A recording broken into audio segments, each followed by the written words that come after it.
Sir భవిష్యత్తులో YCP party పరిస్థితి ఏంటి? అవకాశం ఉందంటారా అధికారం రావడానికి?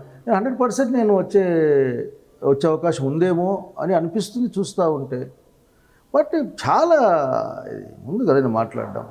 బట్ నిన్న వచ్చిన జనాలు కానీ అయిపోయింది, వైసీపీ పరిస్థితి అయిపోయింది, మునిగిపోయాను అదని చెప్పంటారు. జగన్మోహన్ రెడ్డి త్వరలో రేపు మాపు జైలుకి వెళ్తారని చెప్పి పదే చెప్తాను. ఇంకా జగన్మోహన్ రెడ్డి జైలుకి వెళ్తే ఇంకా పార్టీ భూస్థాపితం అని చెప్పంటారు. ఆ పరిస్థితి ఉంటుందంటారా వైసీపీ పార్టీ? నేను మరింత 40% ఓట్ బ్యాంక్ మీరు ఒక గంటలో ఇటువంటి విషయాలు నాతో మాట్లాడలేరు. ఆంధ్రప్రదేశ్ రాష్ట్ర రాజకీయాల చరిత్రను తెలుసుకుని మాట్లాడాలి ఎవరైనా సరే. ఈ రాష్ట్ర రాజకీయాల చరిత్రని ప్రజలు, ఈ సమాజంలో వివిధ వర్గాలు, గుంపులు, కులాలు, మతాలు, వీటి యొక్క బిహేవియర్, పొలిటికల్ బిహేవియర్, రాజ్యం పట్ల గుంపులకున్న కాంక్ష, ఆకాంక్ష, ఇన్ని విషయాలు కదా డిసైడ్ చేసేది. కాబట్టి ముందు నేను అడిగి అందరినీ I'm requesting only one thing to anybody. ఎందుకు మాట్లాడతారు? నిన్న Jaganmohan Reddy we cannot answer for everything. We cannot answer, that is not our job. మనం ఏందో మనం చెప్పాలి. నువ్వేదో అజెండా ఇస్తే ఆ అజెండా నేను కొట్టుకుపోవడం ఏంటి? నేను చెప్తా ఉన్నాను, ఆఖరికి మెడికల్ కాలేజ్ ప్రైవేట్ పరం చేస్తూ ఉన్నారు, చేయబోయే ఆలోచన చేస్తూ ఉన్నారు. ప్రైవేట్ పరం పీపీపీ 3 కింద ప్రైవేట్ పరం అయితే 50% సీట్లు ఆఖరికి అప్పనంగా మేనేజ్మెంట్ కోటకి వెళ్ళిపోతాయి. అంటే 50% సీట్లు అయిపోతాయంటే దాదాపు ఈ 15 కాలేజీలో 1500 సీట్లు దాదాపు పోతాయి. అందులో 750 సీట్లు డబ్బులు ఫీజుల మీద డిపెండ్ అవుతాయి. 750లో ఎస్సీలు, ఎస్టీలు, బీసీలు, మైనారిటీలు, ఈబీసీలు కూడా ఇప్పుడు ఉంది ఆఖరికి. అదేదో ఈ ఎకనామికల్ బ్యాక్వర్డో లేకుంటే ఇంకో బ్యాక్వర్డ్ ఏదో గవర్నమెంట్ ఆఫ్ ఇండియా పెట్టింది. ఇవి ఉన్నాయి. మరి పేదలంతా ఏమైపోవాలి? డబ్బులు ఉంటేనే డాక్టర్ కావాలా? ఇవి మాట్లాడాలి కదా. ఇది కదా అజెండా. ఇది అజెండా కాకుండా ఆ అజెండా మాట్లాడతావా? ఇదే ఎంతసేపు పొలిటికల్ అజెండా ఈ రాష్ట్రంలో? ఇంకో అజెండా లేదా? ప్రజల గురించి ఆలోచించరా? పైగా ఇప్పుడు అక్కడ ఉదాహరణకి రెడీగా కొన్ని కాలేజీలు స్టార్ట్ అవుతాయి, రెడీ అయినాయి. ఒక టెరిషరీ కేర్ హాస్పిటల్ వచ్చిందనుకోండి, అంటే మెడికల్ హాస్పిటల్ వస్తే ఆ ప్రాంతం అంతా కొద్ది వైద్యం అందుబాటులోకి రాదా? బీదా బిక్కి అక్కడ బతుక్కోరపోయి మరి ఏమంటాం వస్తుంది మీకు? ప్రైవేట్ కాలేజీలు లేకపోతే వాళ్ళు ఉరికి చేస్తారు. గవర్నమెంట్ అంటే అధికారం ఉంటుంది ప్రజలకి, ఎందుకు వాడే గవర్నమెంట్ కాబట్టి. ఏమంటాం? కాబట్టి చాలా విషయాలు మాట్లాడిన ప్రతిదానికి మాట్లాడుతూ పోతే నీకు టైం, నీ జీవితం చాలదు. నాకు ఆల్రెడీ నేను నీకే చాలా పెద్దవాడిని కాబట్టి నా జీవితం ఇంత బదులు అయిపోద్ది.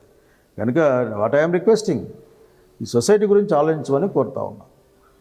ఏదో ఎప్పుడు జరిగిందా అప్పుడు జరిగింది. ఈ భవిష్యత్తు ఈ సొసైటీ ఎట్లా ఉండాలి అని ఆలోచించండి ఫస్ట్. అప్పుడు మారిందంటారు, మార్పు వచ్చింది.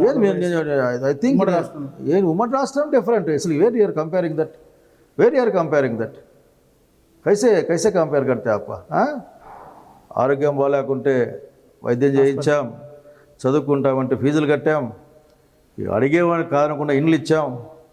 శాచ్యురేషన్ అనే పదాన్ని గవర్నమెంట్లో శాచ్యురేషన్, పార్టీ లేదు, ఏమి కులం లేదు, మతం లేదు, శాచ్యురేషన్ అని కాన్సెప్ట్ తెచ్చిన డోంట్ కంపేర్ విత్ దట్. అసలుకి ఇది వీళ్ళ యొక్క ఆర్థిక, రాజకీయ, సామాజిక ఫిలాసఫీలో తేడా ఉంటుంది. చంద్రబాబు నాయుడు గారు పూర్తిగా ఆలోచన ప్రైవేట్, కార్పొరేట్ సెక్టర్ వైపు ఉంటుంది. కాంగ్రెస్ పార్టీ ఆ భావజాలంతో కలిసే వాళ్ళు ఎవరైనా కానీ, ఆ భావజాలంలో ఉన్న వాళ్ళు ప్రజల ప్రాపర్టీ, ప్రజల ఆస్తులు, ప్రజల బాగోగులు, రాజ్యం రెస్పాన్సిబిలిటీ, రాజ్యం పట్ల వీళ్ళకి రెస్పాన్సిబిలిటీ ఈ విధంగా ఉంటుంది. సో ఇదే ఒక గంట ఇది చెప్పాను కదా. ఆంధ్రప్రదేశ్ రాజకీయాలను మాట్లాడాల్సి వస్తే మీరు ఏమేమి మాట్లాడతారు? అసలు ఎన్నైనా మాట్లాడచ్చు, ఏటికైనా మాట్లాడచ్చు.